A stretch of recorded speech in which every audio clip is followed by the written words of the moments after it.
Hello there, you beautiful people. My name is Willow, and welcome back to Supreme Commander Force Alliance Forever for a 4v4 Team Matchmaker cast on the map Adaptive Fate with Team 1 in the north and Team 2 in the south. Let's go ahead and get into introducing our players, but before we do, let me direct your attention to the buttons down below. The subscribe button along with the bell, the like and dislike buttons for depending on how you're feeling about today's video, and of course the links in the description to the Patreon and Discord.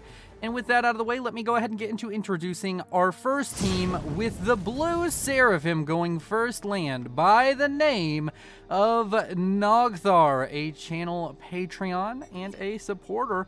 Happy to see him here. He's also active in the Discord, link in the description. As we move on to the Orange Cybran, another channel supporter. I think he's a channel member by the name of Teacup, going first land.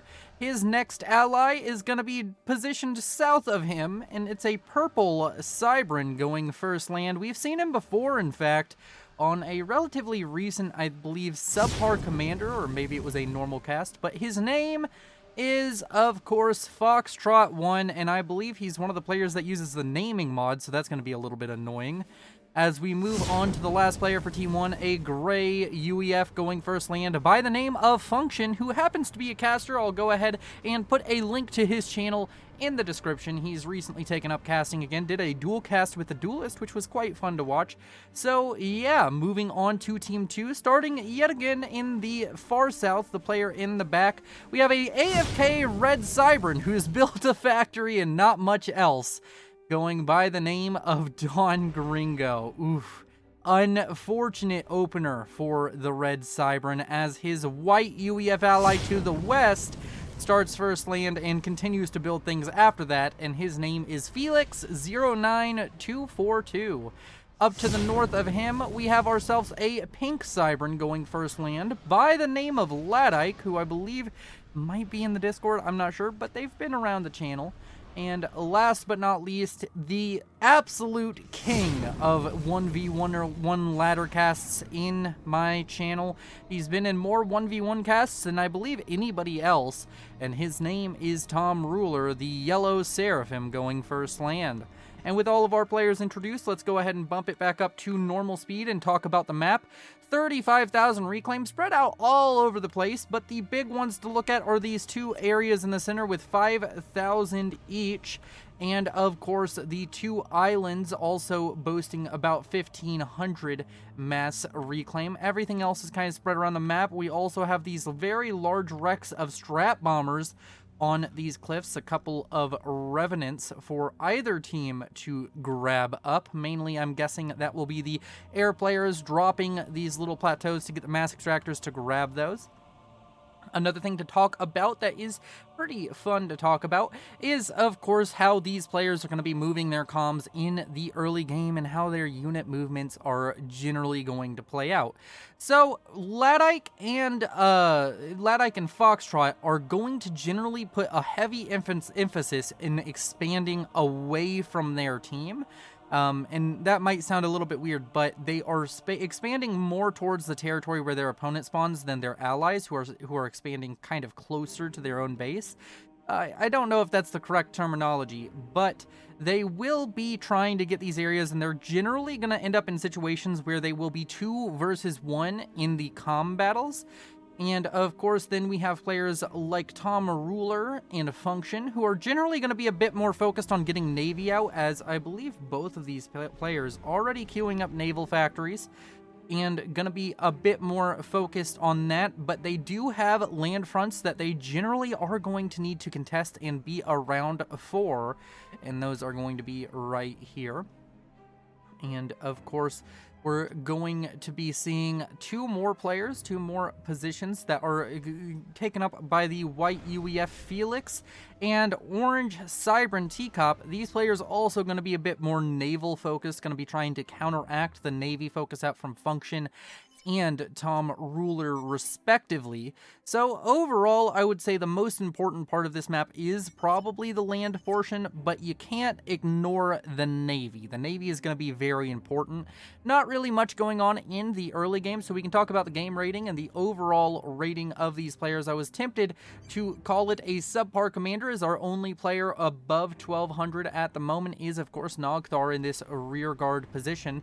The game balance is 92%, and all of these players are around between about 700 to 900, with the outliers being Nogthar at 1200 and Felix at 100. I didn't make it a subpar commander because of specifically it being TMM, and I have a general feeling that the play in this game, it just feels a little bit higher and a little bit more advanced than we're used to seeing in the subpar commander playlist. So that is, of course, what's going on. Drop in the back for Nogthar to grab up this island over here and get up that juicy mass. 800 mass, almost 1,000, and 2 mass extractors. Nothing bad about grabbing that up really early. We have some early expansions going on. Function getting down here to the reclaim field relatively quickly, whereas Tom Ruler doing the same. And to the east over here, we have some expansion coming out from TCOP, including engineer drops and the occasional mantis. So he's going to be trying to help hold on to this territory himself. And overall teamwork does make the dream work, as we have a not a very early, but a relatively early bomber out from Tom Ruler.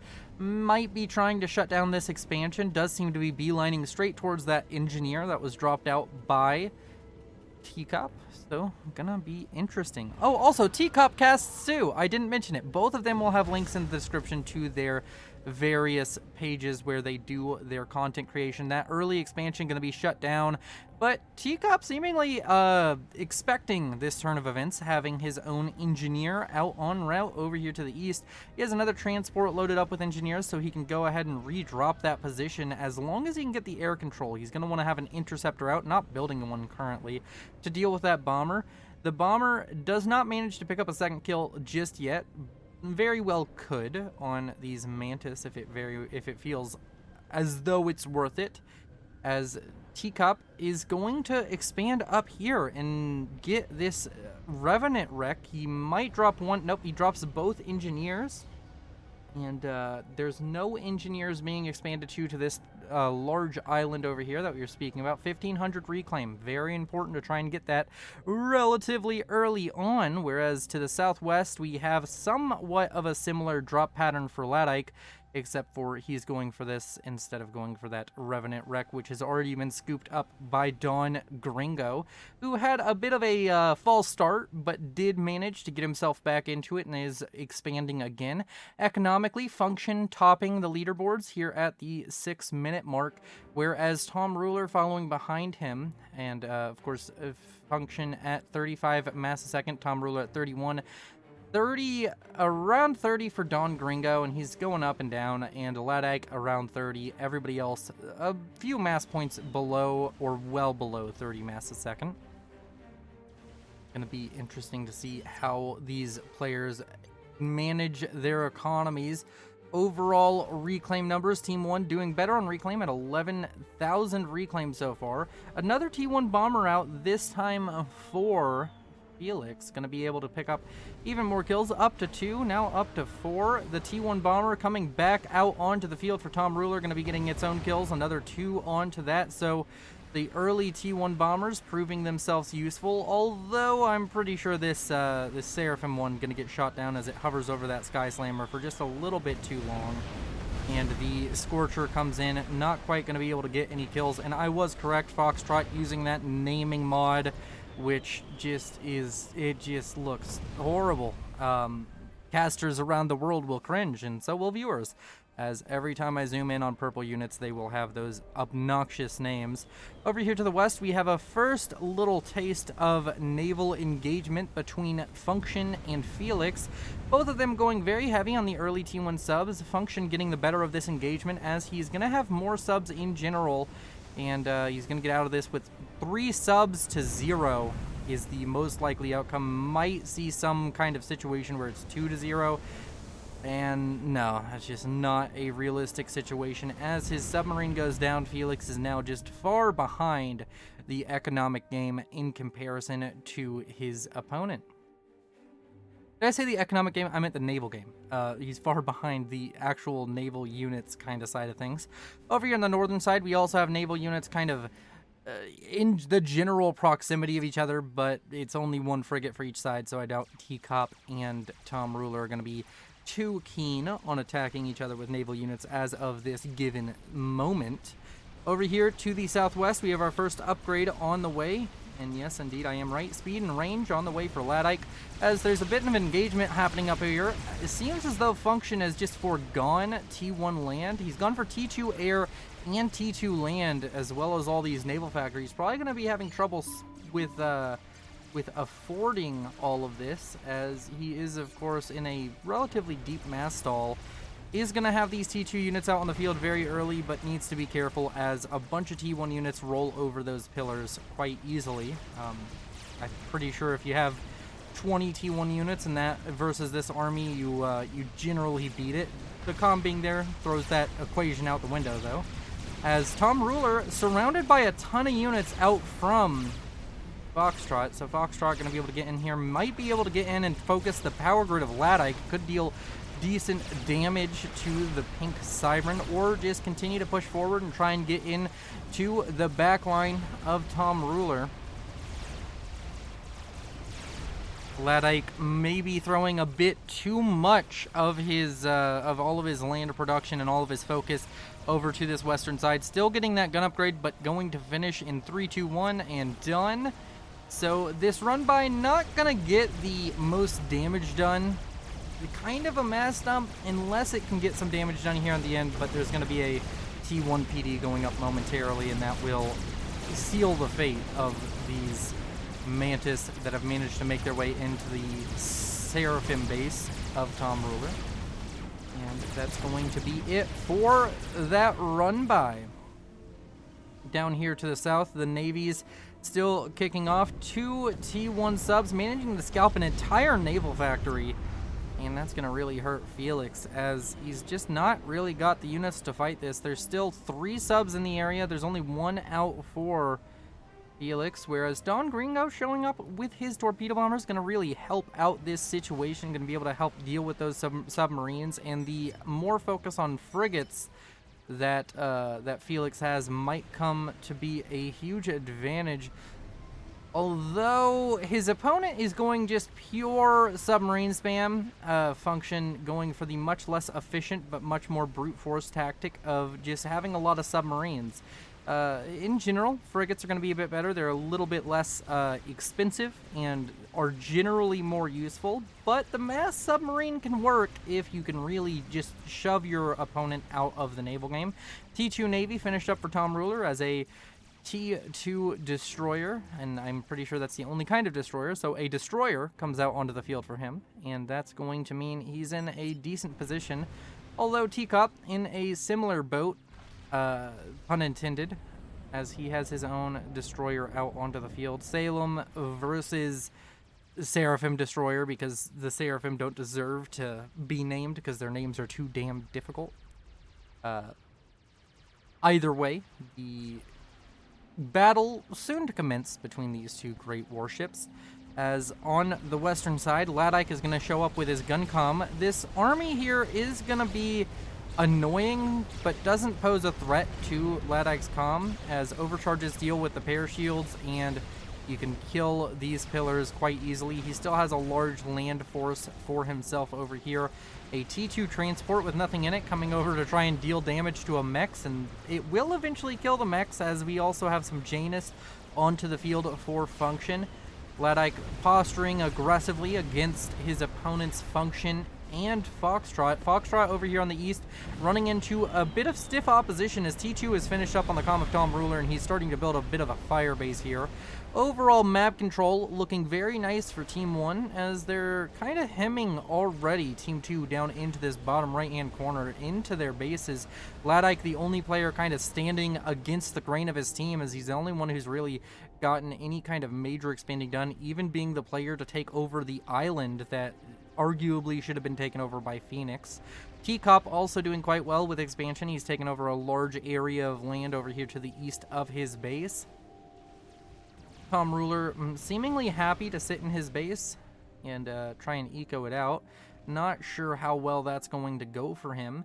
Speaking of eco, we can go ahead and look at the players. 57 mass a second for Nogthar, but Don Gringo and Tom Ruler going to be outdoing him, as Don Gringo, or maybe not, the mass is fluctuating a bit, but overall Team 2 ahead very slightly. So just in general, Team 2, the more wealthy players, are more wealthy than the wealthier players of Team 1. And it's not huge at the moment, but the focus on economy coming up from T2, all of them focusing on ecoing up their mass extractors, and it does feel as though they're getting more T2 mass extractors quicker, could very quickly snowball, although Team 1 getting the more T1 mass extractors on the map and getting more expansionary stuff going on, as well as the not the lion's share of reclaim. Thought they would, but they're only about 1,000 reclaim ahead of their opponents, as there's some torpedo bombing going on somewhere. I mean, it's not here, is it? Or there's some form of bombing, but I just can't for the life of me find it. I keep on hearing it. It's the Janus over here to the west firing against each other. Over here to the northeast, it seems as though that first destroyer was taken down by the Salem out from Teacup, or at least one of the frigates. Nope, it was the Salem that got that scalp, and that's going to be an unfortunate turn of events for Tom Ruler, as both the naval players for Team 2 having struggles. A strategic bomber on the field. Where is it? It's over here in the main base, managing to get 2 mass extractors and a total of 2,000 mass killed on that first pass, but does go down before getting another bomb off. So those 2 mass extractors, the entire price paid, instantly paid by Ladike, who I think can recover from that relatively quickly. He's near the top of the mass boards, and I know once he replaces these 2, and he's replacing them with T3 mexes, he will be in a decent economic position. Does need to get himself some reclaim to help finish those off, and probably also going to want to get up some mass storages around those T3 mass extractors relatively soon. He wasn't able to get really much done, only 3 kills on the comm with that gun speed and range upgrade. Left drone finishing up for Felix, going for both drones, or left drone starting. And yeah, this is just looking very, very difficult. The Janus managing to push back in conjunction with the land forces, Ladike, and Ladike's just going to be in a bit of a struggling position over here to the west. In the east, I don't want to look at it. This is the worst. If you like being casted, or you hate being casted, if you hate being casted, get this mod, because I don't want to look at it. I just don't. It just looks so bad. As another run by out from Foxtrot. This time, I don't believe it will get too much done. I'm sure a T2 PD is going to be thrown up momentarily. Ladike could be in some trouble, though. A bunch of T1 bombers coming onto the field, try and help deal with this. Over here to the west, a bit of an engagement going on between Ladike and Function. I think Function's going to win this, just the pair of shields in conjunction with all of the kind of... Or no, there might be enough spam here to really break this down for Function. But what isn't here to break anything down is Function's naval force. His naval force isn't going to collapse in on itself anytime soon, using Janus to kill off torpedo bombers, as he's really just knocked Felix completely out of the water. And Felix hasn't been producing any land. Function playing very well this game, has land, air, and sea all in his possession. Not really going for any teched up navy, but you don't need it if you're winning on T1 now, do you? As on the eastern side, there is Salem on frigate Violence, and it's just going very, very poorly for these Howessels out from Tom Ruler. Okay, the original force for Function not quite killed off, as he is now hemming in Ladike. Ladike still has his island down here, but he's just, all of Team 2 just locked into their base and in a very difficult position right now, because this is going to quickly lead to the mass tables going very, very positive for Team 1. They're already up about 40 mass a second, 30 mass a second, give or take 10 mass. And it is, of course, going to compound upon itself with more mass extractors going down, more territory being lost. Map control has just completely and utterly been abandoned by Team 2 as they're just trying to turtle and survive for now. The naval forces over here, it does seem as though Felix may have managed to get up enough naval forces before he lost his factories to push off Function, at least in combination with these torpedo bombers. He's going to try and get back into the Navy. He has a lot of engineers over here. He can throw a lot of assistance onto this naval factory and maybe get out a bunch of T1 units before transitioning into T2. It's going to be an uphill battle, but he does have the support of his air player.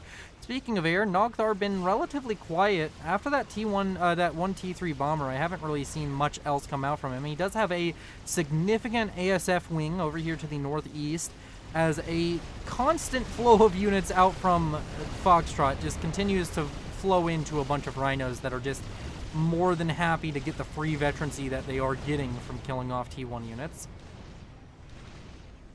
And overall, Tom Ruler currently having himself a ball. And earlier I made a mistake. I said Function is not doing the same, or I said Felix isn't doing the same as Function, but I guess they aren't mirror opponents. That would be Tom Ruler, who's not achieving as much as Function, although they are direct opponents in the Navy.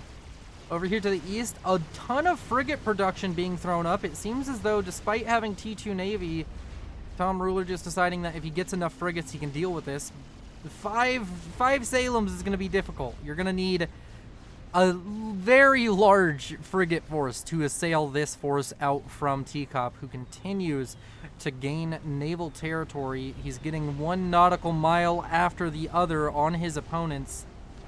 And by opponents, I mean Tom Ruler. Continuing the good work that he's known for, I guess. As over here to the south of Felix's base, there's more units yet again out from Function. The ASF seemingly, or the torpedo bombers from earlier were seemingly cleared up by, I would guess, some ASF, or maybe they flew over a couple of cruisers.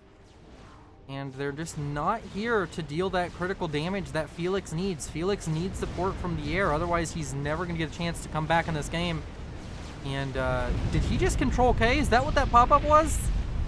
Yeah, that was a control K out from Felix. So now this base under the control of Don Gringo, who's working on a Monkey Lord.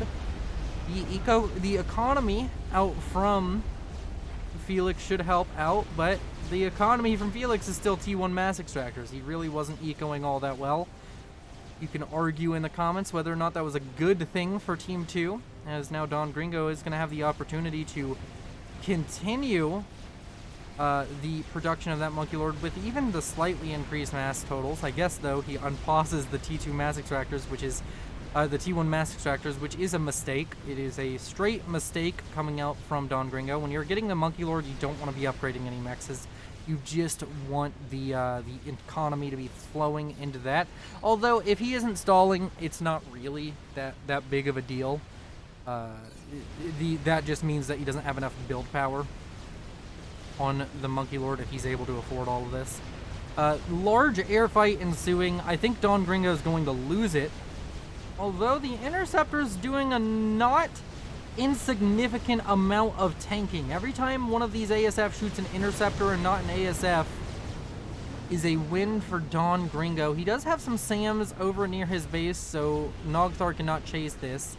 Neither player going to be forced completely out of the air, but Don Gringo definitely going to have to go back, lick some wounds. He's going to be in a little bit of trouble for the time being, as Ladike is working on an upgrade. What is that? He's working on RAS, which is a valid upgrade. He's also getting a very large economy. Ladike and Don Gringo, despite both of them being locked into their main bases on the highest economies in the game, Ladike at 155 and Don Gringo at 167, whereas Nogthar and Function, the two richest players for Team 1, are at 129 and 108. So despite the very deceiving map state where you would think, oh, Team 1 is just massively ahead, they're behind economically, and now by a significant margin as Team 2 continues to eco up. Tom Ruler, the only person not subscribing to this mentality, and it is showing a little bit as he's having a lot of struggles holding on to this. Cruisers now starting to show up on the coasts of Team 2, and these cruisers going to be able to fire their missiles into the base of Don Gringo with reckless abandon. This base over here, formerly held by Felix, it's only a matter of time before a destroyer shows up to just wipe it off the map. And down here to the east, we have ourselves a large Salem contingent that is really threatening the naval production of Tom Ruler. And if that production goes down, that's going to be a complete lockout of Navy for Team 2, and that could be brutal. I don't know what the call is for Team 2. They have the economies, but right now they need to utilize said economies. They need to do something with it that their opponents cannot replicate, that their opponents cannot manage, because the economic advantage only goes away when you lose map control. Sure, you have all this dense, very upgraded eco, but he's out of T2 mexes to upgrade. He's at full T3 mexes. Now to upgrade mexes, he has to go to this island over here, which is a very risky play. And he needs to start making something happening. They've both thrown so much into economy. The Monkey Lord is a good call, and I'm wondering how he's going to use it. Could put it on the shore over here and get some reasonable kills onto some Salems. Maybe slow down the aggression coming out from T-Cop, who has just completely annihilated Tom Ruler's naval production. So now Team 2 locked out of Navy. These cruisers start trying to deal damage. I wonder if the cliff is helping. Don Gringo does not seem to be. Don Gringo does have some tactical missile defense, and it does seem as though he has enough to stop this one cruiser for now. But the question is, how long can he hold out against sustained cruiser production? More and more cruisers are going to be produced with time. I think the Coopers in the build for function probably just need to be removed. As over here to the east, destroyers starting to pressure the main base of Tom Ruler, going to be able to start pressuring on these core mass extractors, which are all T2, and knock down the man who already has very little economy. Just knock him down a little bit further and make him hurt. That's going to be the most effective way for T-Cop to affect the match right now.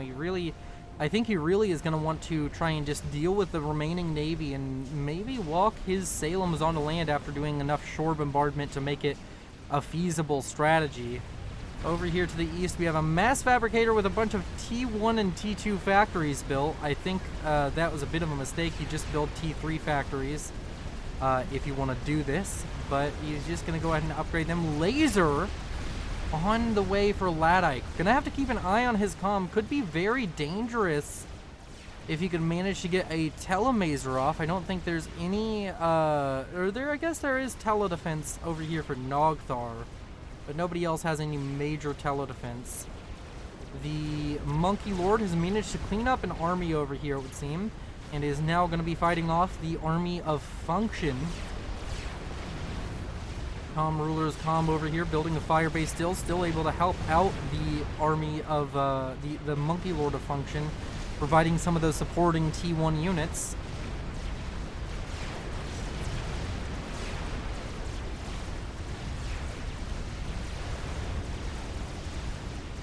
As we continue into this this kind of bleak game, Team 2 just not in a position to do anything. Cloaking on the way, which means he's going for the route of sending his comm on a transport. He is Cybran, so he could get a deceiver on the transport with him as some Salems begin to walk on land for T-Cop. He has more Salems over here that can reinforce. The big threat to this, though, is going to be the Air Forces. Nogthar can't afford a sustained engagement over here. His opponents can always build SAMs, and he's close to the reinforce point for Don Gringo, who's going to pick a fight. This is just a huge mistake airwise out of Don Gringo, and it's just going to lead to him losing all of his ASF for maybe one or two of Nogthar's ASF. So Don Gringo, bit of a tactical blunder there as the Salems walk onto land The Gunther arrays are starting to be built by Don Gringo. He's trying to help deal with this naval incursion. It's looking very, very bleak as the Salems come on to land and siege the base. Cloaking has finished up for Ladike. He could bring the comm over here to deal with these Salems if that is his choice, but that does reveal that he has the cloaking laser comm. And the question is, do you reveal that now or do you reveal it when you try and get your comm across the map? Because that's the eventual goal. Mass Fabricator, very good play out from Ladike as he reclaims it to avoid the explosive nature, the volatile nature of that Mass Fabricator. And the comm is going to walk out over here. And we can get a nice cinematic shot as it's about to come into range.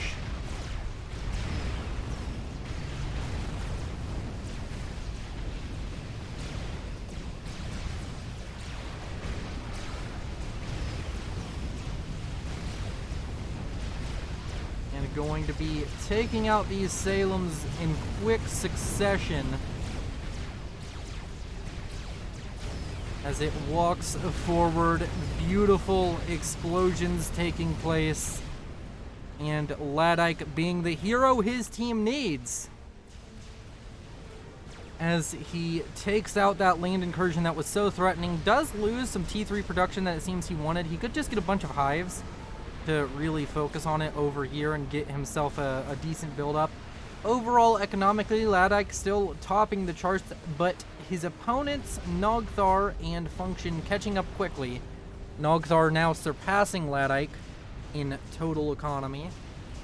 And is he going to be able to get onto a transport? That is the penultimate goal at the moment. He wants to get on a transport, maybe with a deceiver, and throw his comm into enemy territory. He already has the transport with the deceiver on it. He just needs to get his comm on it. I believe that the T2 Cybern transport can hold a deceiver. Wonder where he is walking. That is something that I want to keep my eyes on, but I also want to look around the map as the Monkey Lord over here has managed to get a rank of veterancy by killing off mainly T1 and T2 forces. A ton of reclaim in the base for Team 2. Going to be very useful. Megalith now on the way for Don Gringo. Can he afford it? Yes, he can, or at least for the moment he can. And Ladike boarding a transport. This is a make or break moment. Team 2 has been pushed up against the ropes, and I just realized my mini-map is all messed up, and also people have been asking for a bit bigger mini-map. Let me know in the comments below. Do you think this is big enough? Does this make you happy? As we watch Ladike's comment, it does go over vision. Is there a response out from Nogthar? No, all of his ASF, you can see in the mini-map here, still landed. See that nice kind of holographic projection. It's always kind of nice to see how...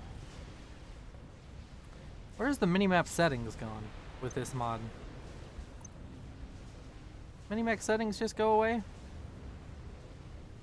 No idea. Is it over here actually? Map options. Oh yeah, we can go to cartographic for our main view. Can you be cartographic and do... Oh no, you can't. Man, I should one day... That's going to be next to April Fools. I'm going to cast a game like this.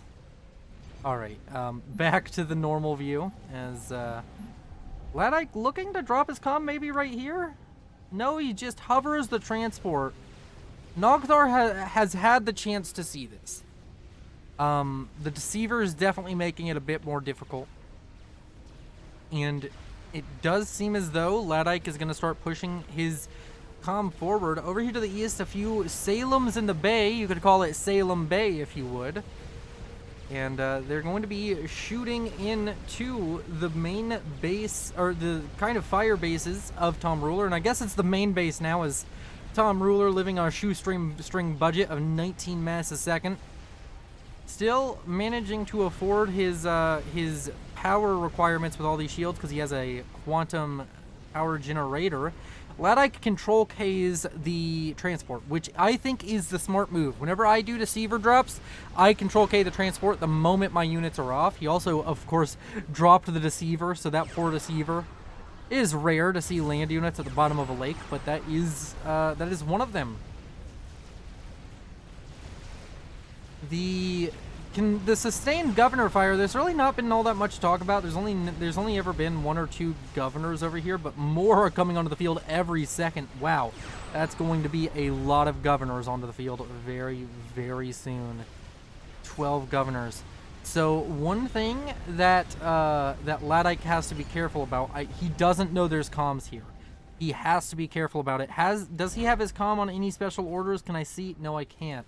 So one thing he could reasonably do is, if he wants to be as safe as possible and he sees these comms, the first thing you do is you turn off attack, so that way whenever you walk in to this base, you're not attacking, and then you can walk up and kind of deal damage to the base that you think is most dangerous. Probably Nogthar.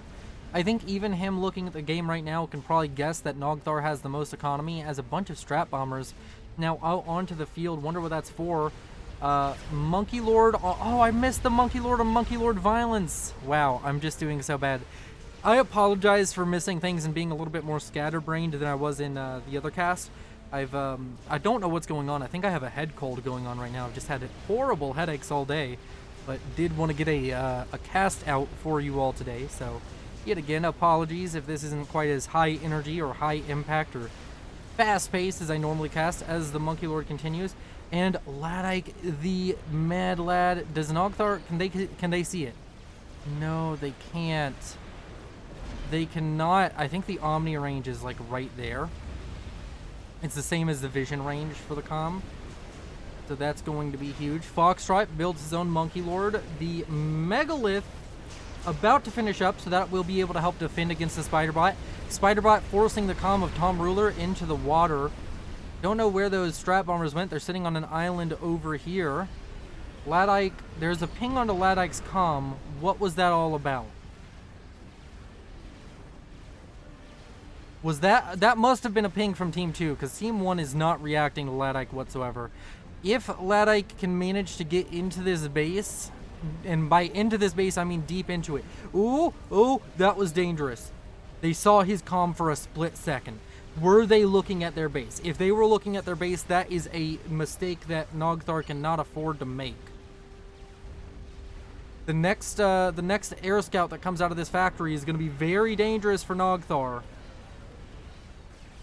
Oh, there's Nogthar's comm. He needs to start firing, start firing, start firing, start firing. Come on, Ladike.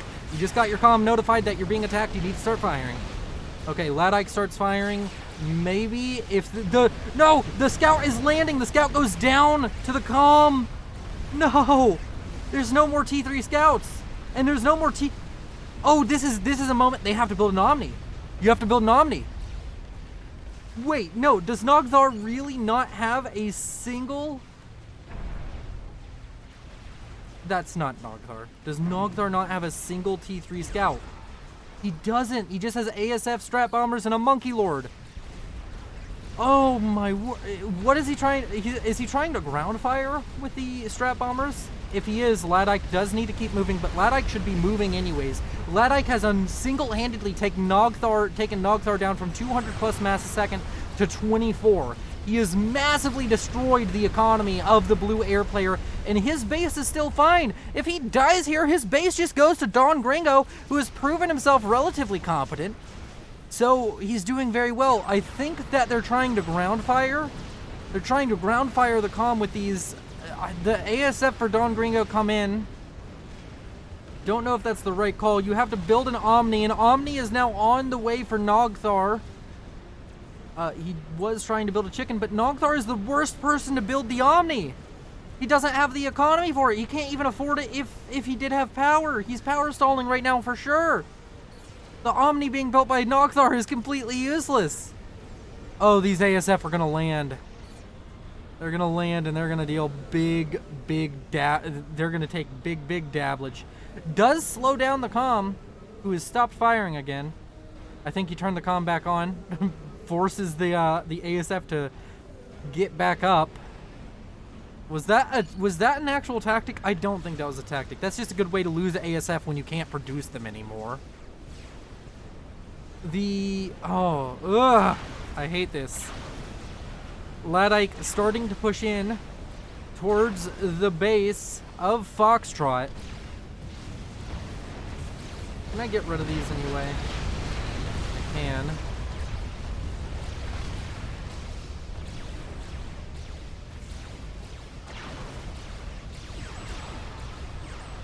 Absolute mad lad, absolute hero for Team 2.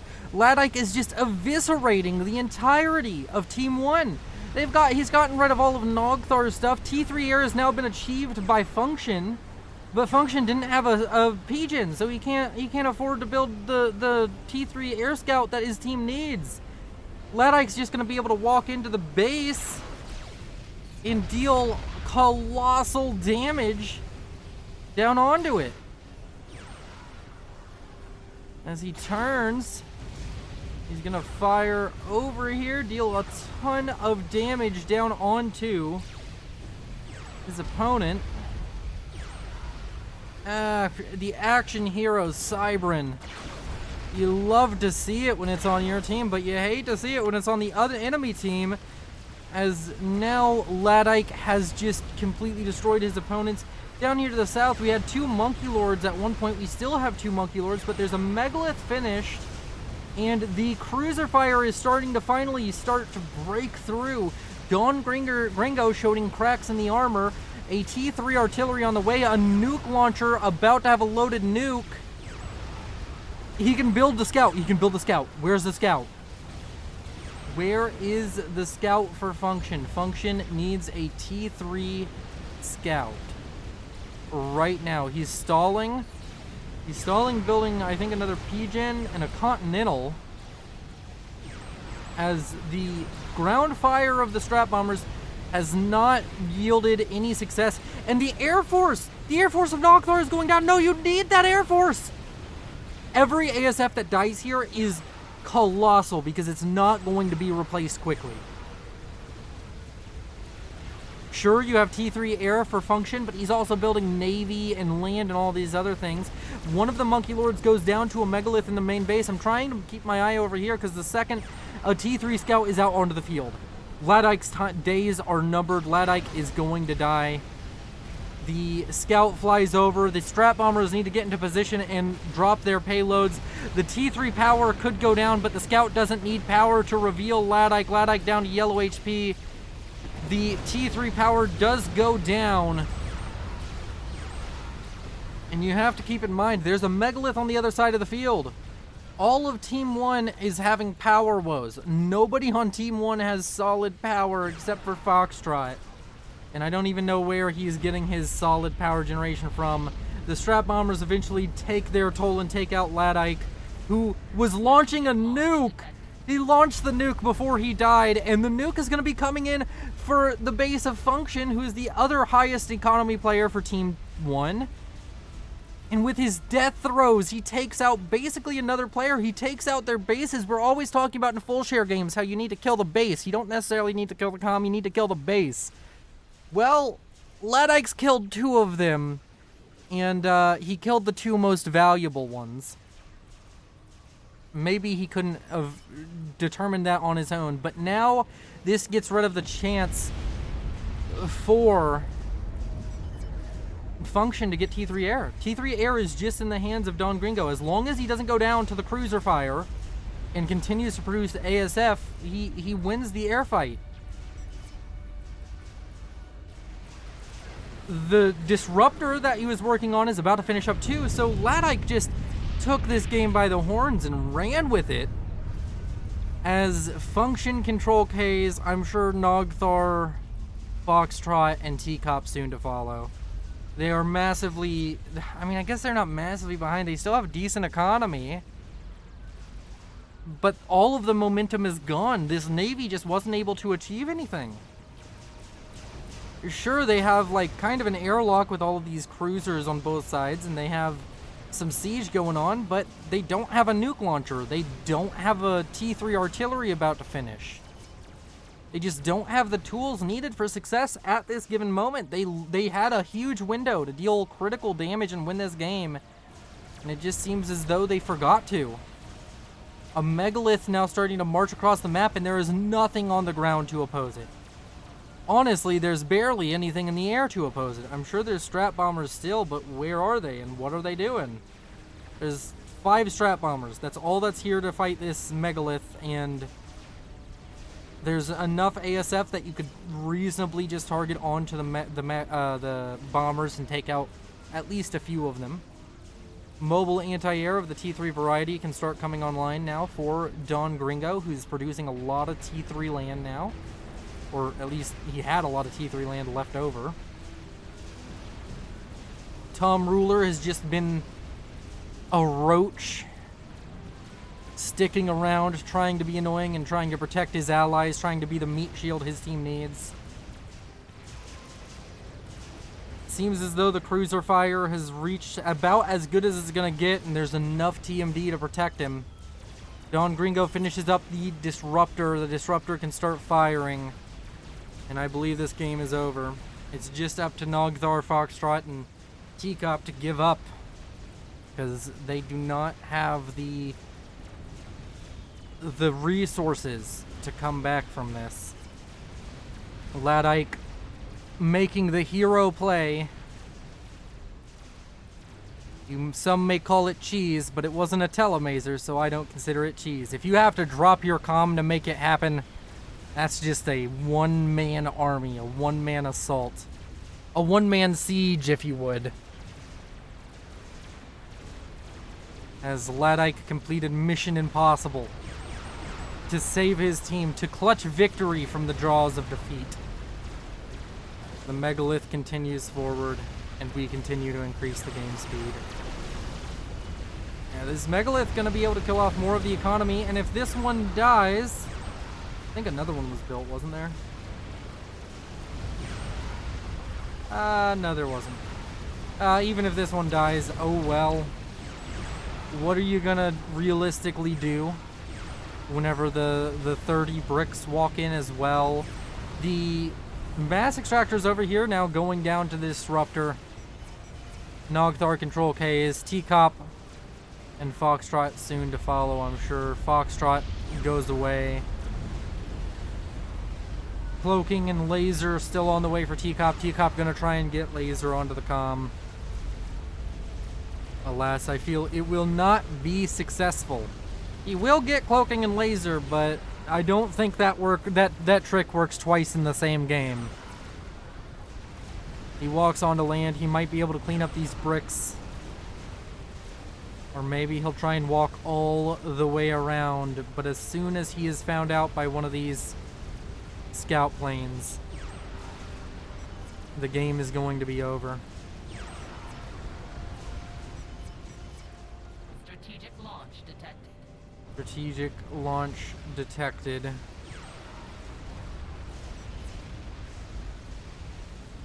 If that nuke were a little bit earlier, it would have landed in time to deal with that. But Teacup is now power stalling, so he can't afford cloaking. And, yeah, this is going to be a dead Teacup. He does have laser, but this is enough bricks that it might be enough to just deal with the laser.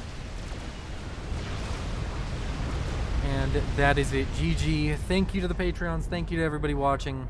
Yet again, sorry. Head cold. Not really good for casting, but hopefully it was still enjoyable nonetheless. I don't feel I missed too much, other than the experimental fights, but I don't have an excuse. They're as big as a barn, and I didn't see them. I was focused on other things. You all are beautiful. Have a good one. Bye-bye.